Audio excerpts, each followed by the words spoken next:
back to East Coast Wagering. Just because we're in between the first two legs of the Triple Crown doesn't mean there's not some great racing this weekend. Belmont Park has a fantastic field, including a late pick four with 3 graded stakes races and concluding with an allowance race.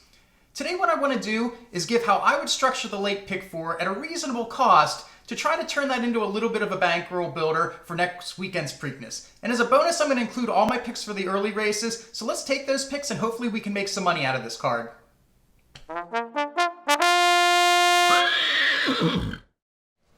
The first leg in the sequence is the Grade 1 Man Award, a mile and 3/8 on the inner turf. And in this race, we may have a standout in Yabir, who's the 1-1 morning line favorite. I'm going to show you last year's Breeders' Cup Turf, in which Yabir was ultimately victorious.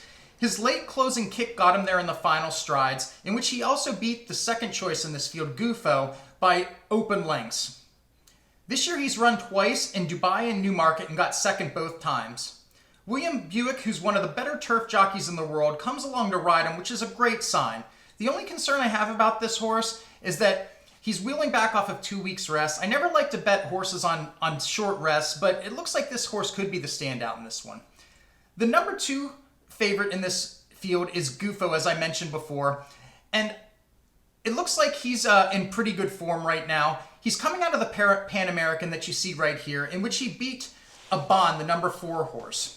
He came from off the pace in the Pan American. Although it does look like he's in good form, he has historically run well in his first race off the layoff, so his nice figure shouldn't be any surprise off that first effort off the layoff. I think it's going to take a big effort to turn the tables on Yabir out of this one, though, especially since they have similar running styles. As I mentioned, the 4 horse is also coming out of the Pan American. He tracked the leaders in the race, but ultimately he couldn't hold off Gufo. In this one, he could set off a slow pace or maybe even set the pace. If he does set off, the pace will be set by the number 6 horse So High. And I think that Aban could possibly get the jump on him over Gufo and Yabir if Yabir's doesn't have his typical closing kick that he showed in the Breeders' Cup Turf. So I'm going to go too deep in this leg. I'm going to go the 3 Yabir and the 4 Aban. The second leg in the sequence is the Grade 3 Peter Pan at a mile and 1/8 on the dirt. A lot of times we see horses come out of this race and use it as a springboard for the Belmont Stakes. I'm not sure that this is the strongest field that I've ever seen for the Peter Pan, but who knows, maybe one of these horses can take a step forward, run a big race here, and we'll see them 4 weeks from now in the Belmont Stakes. It looks like the morning line favorite, We the People, could possibly go off the favorite. He didn't really show much in the Arkansas Derby, which I'm showing now, in which he finished well behind winner Cyberknife. He was the second choice morning line behind Secret Oath, but he never fired at all in that race. I think that it's possible he may be in need the lead type, and as you can see based on his poor performance in the Arkansas Derby. And in this field, we have the 1 and the 2 who both show speed as well, so I think that could spell problems for We the People. The number 1 horse is Set Sail. You can see him here winning his second maiden attempt at Santa Anita Park, where he put away multiple challengers to ultimately pull away by 7.5 lengths in the end. In his initial try, he finished 3rd, and that does look like it came back as a pretty strong field, as both horses that beat him in that race came back to win their second attempt as well. He picks up Rosario, and that's a good sign, a horse shipping from California that picks up one of the premier jockeys here. So I give this horse an excellent chance in this particular race. Some other notable horses based on their morning line odds. The 5 horse Golden Glider. I don't particularly love him based on his Derby Trail performances. He ran a dull effort in the Bluegrass, and the Tampa races never really produced much by the looks of it. So at his morning line odds, I'm probably going to play against this one. The number 2 horse, Electability, I do like a little bit more. It looks like he's going to be close to the pace. He's 2 for 2 since transferring to the dirt.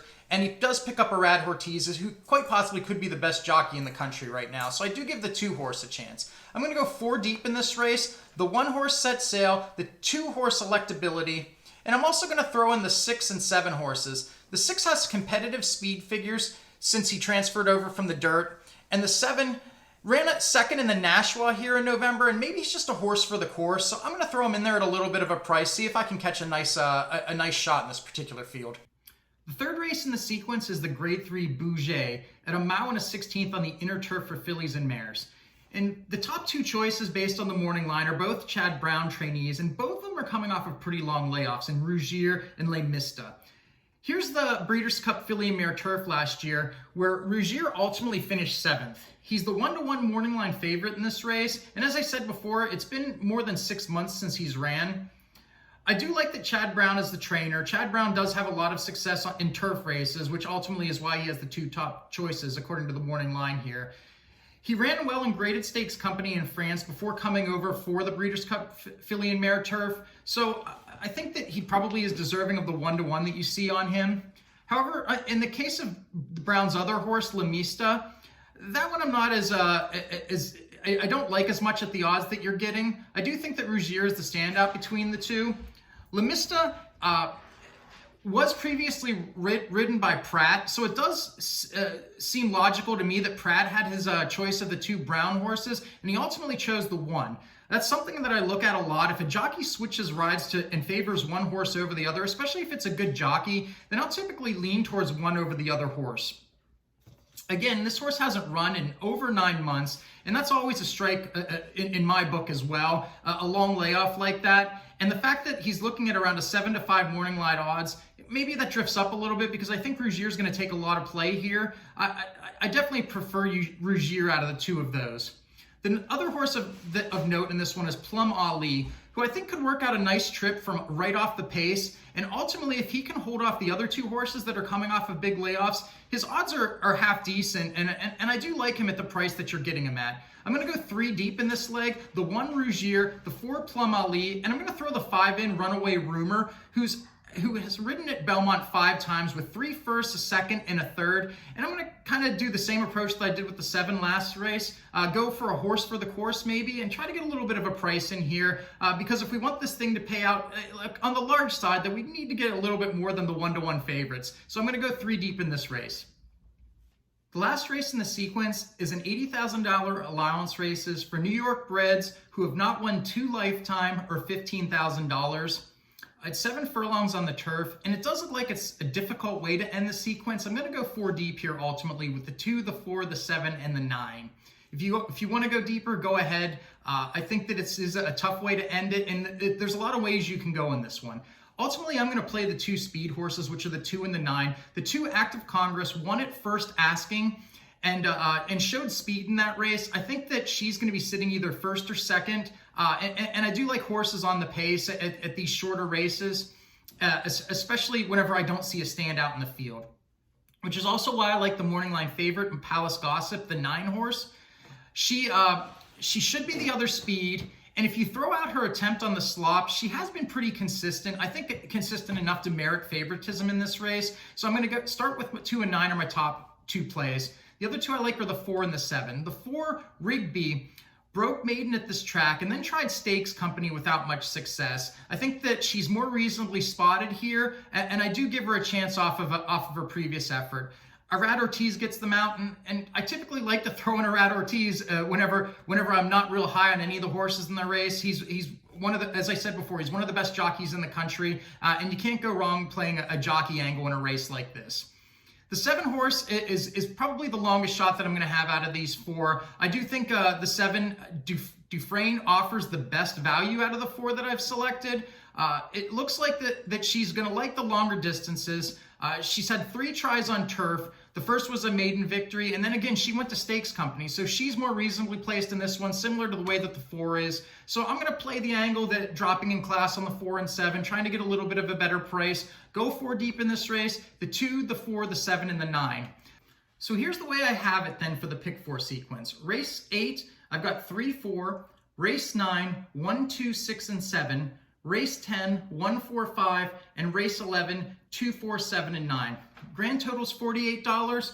If it comes in right, that could pay significantly more than that. So, hopefully we can cash this ticket, like I said before, build a bankroll for next weekend's Preakness.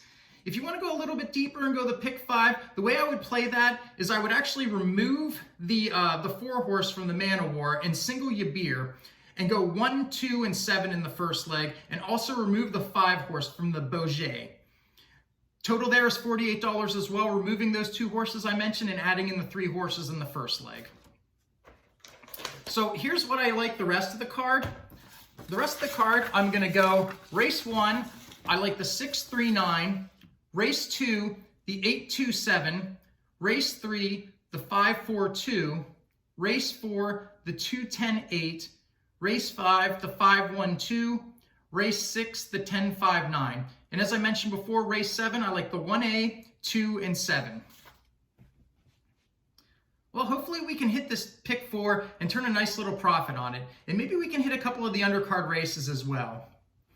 Please remember to like and subscribe to my video. And if you know anyone that's a horse racing enthusiast, share my video with them and let them like and subscribe as well. I appreciate all the support I've got to date from all of you out there. My name is Jeremy Pielmeyer, and this is East Coast Wagering. And thanks for watching my video, and I hope to see you again soon.